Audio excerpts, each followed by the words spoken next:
Travail, Emmanuel Macron promet les ordonnances agriculture. Elles devraient être adoptées dès le premier semestre de l'année prochaine et permettre de garantir une meilleure rémunération des producteurs qui parfois vendent à perte aux industriels et aux grandes surfaces. Les détails avec Laurence Decherf. Proposer des solutions pour mieux rémunérer les agriculteurs. Pour le président de la République, il est urgent d'agir. Il n'est plus possible aujourd'hui qu'en France, un tiers des agriculteurs gagnent moins de 350 € par an. Emmanuel Macron annonce la mise en place de contrats entre agriculteurs, industriels et la grande distribution. Objectif, partir des coûts de production des agriculteurs pour définir un prix de vente. Pour peser davantage, les agriculteurs devront aussi se regrouper et multiplier les organisations de producteurs, filière par filière. Lait, viande, fruits, légumes, ce sera obligatoire. Côté enseigne, pour en finir avec la guerre des prix, le président de la République veut encadrer, limiter les promotions. Une mesure attendue par le principal syndicat agricole.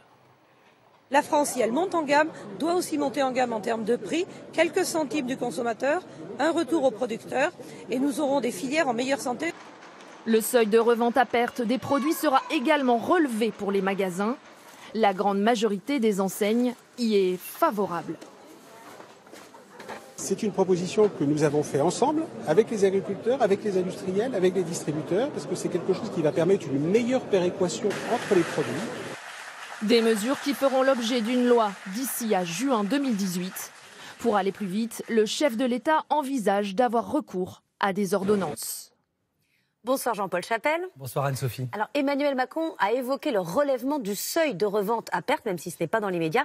Qu'est-ce que le seuil de revente à perte ? Alors, c'est d'abord un principe. La grande surface n'a pas le droit de vendre un produit en dessous de son prix d'achat. On ajoute le coût du transport et les taxes et on obtient ce seuil. Alors attention, ça n'intègre pas les coûts de personnel, le coût du stockage. Ces coûts, la grande surface les répercute différemment selon les produits. Très peu sur la viande, par exemple. Le rayon boucherie est déficitaire. C'est un produit d'appel pour attirer les clients. On veut donc relever ce seuil. Qu'est-ce que ça changerait ?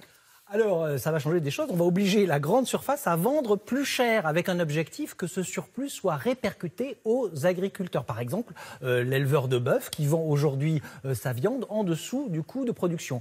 La filière devra prendre des engagements. Ils seront contrôlés régulièrement avec un observatoire des prix. Une chose est sûre, ça coûtera un petit peu plus cher aux consommateurs. Merci Jean-Paul. Il arrive